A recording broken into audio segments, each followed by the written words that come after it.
Halo adik-adik, kali ini kita akan mempelajari materi larutan elektrolit dan non-elektrolit. Berikut adalah kompetensi inti dan kompetensi dasar yang diharapkan adik-adik bisa menguasainya. Ada juga indikator pencapaian dan tujuan pembelajarannya nih adik-adik. Nah, sebelum kita mulai belajar, berdoa dulu yuk. Berdoa dimulai. Berdoa selesai, saatnya belajar.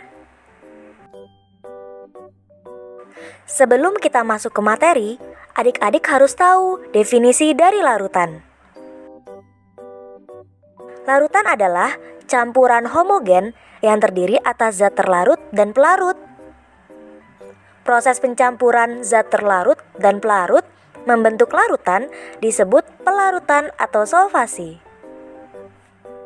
Apa kalian pernah berpikir kalau kendaraan yang kita gunakan itu dapat menghasilkan energi listrik dari suatu larutan kimia?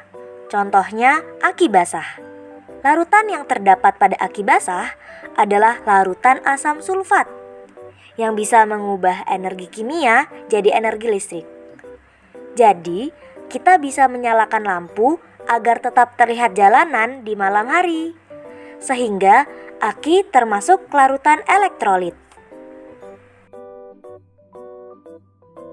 Berdasarkan daya hantarnya, larutan dapat dibagi dua, yaitu larutan elektrolit dan non-elektrolit.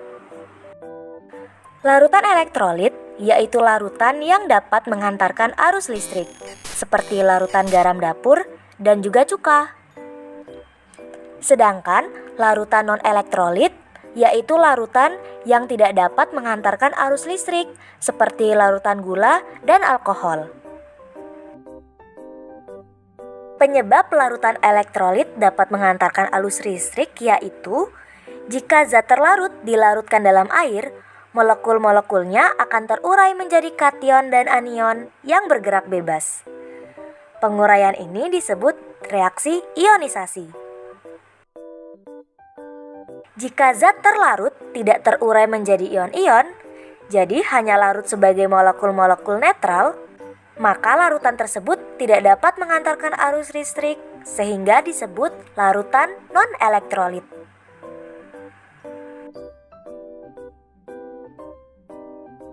Larutan elektrolit dibagi menjadi dua, yaitu elektrolit kuat dan elektrolit lemah. Larutan elektrolit kuat adalah larutan yang zat terlarutnya terionisasi dengan sempurna. Contohnya berupa asam kuat seperti asam klorida, basa kuat seperti natrium hidroksida, ataupun garam seperti larutan garam dapur. Sedangkan larutan elektrolit lemah di mana molekulnya terionisasi hanya sebagian nih. Contohnya berupa asam lemah seperti larutan cuka dan basa lemah seperti larutan amonia. Untuk menguji daya hantar suatu larutan, diperlukan alat uji yang berisi baterai, lampu, kabel, elektroda, dan larutan uji.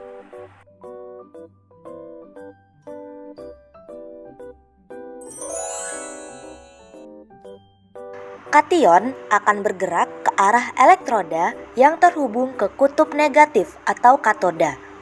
Sedangkan anion akan bergerak ke arah elektroda yang terhubung ke kutub positif atau anoda.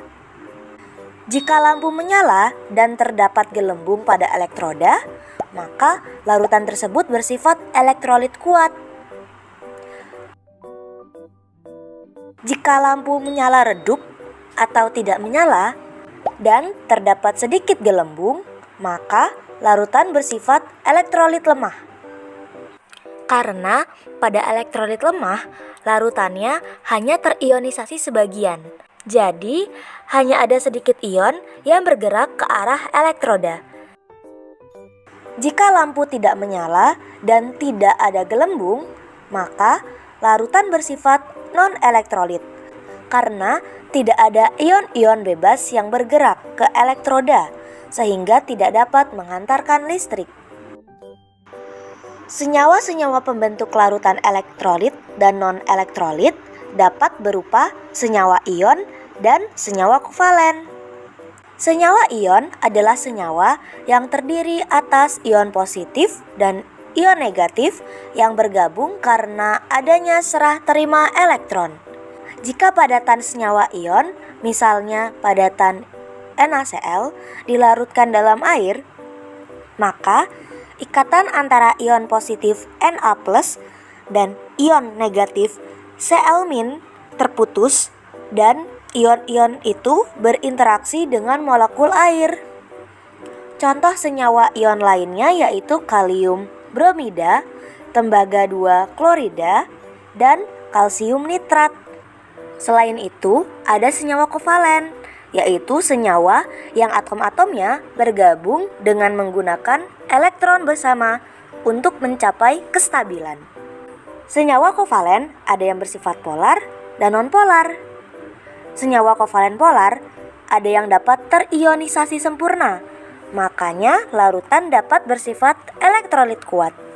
Contohnya seperti asam klorida. Beberapa senyawa kovalen polar dapat terionisasi sebagian. Jadi, larutan akan bersifat elektrolit lemah. Contohnya asam cuka. Selain itu, ada juga senyawa kovalen nonpolar. Senyawa ini tidak dapat terionisasi, sehingga menghasilkan larutan non-elektrolit. Contohnya seperti karbon dioksida. Nah, adik-adik, dari banyak hal yang tadi sudah kita pelajari bersama, adik-adik bisa melihat kesimpulan pada bagian ini. Sampai di sini dulu kita belajar materi larutan elektrolit dan non-elektrolit. Sebelum kita istirahat, berdoa dulu yuk. Berdoa dimulai.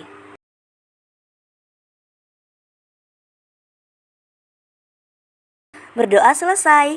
Terima kasih dan sampai jumpa lagi ya adik-adik. Dadah!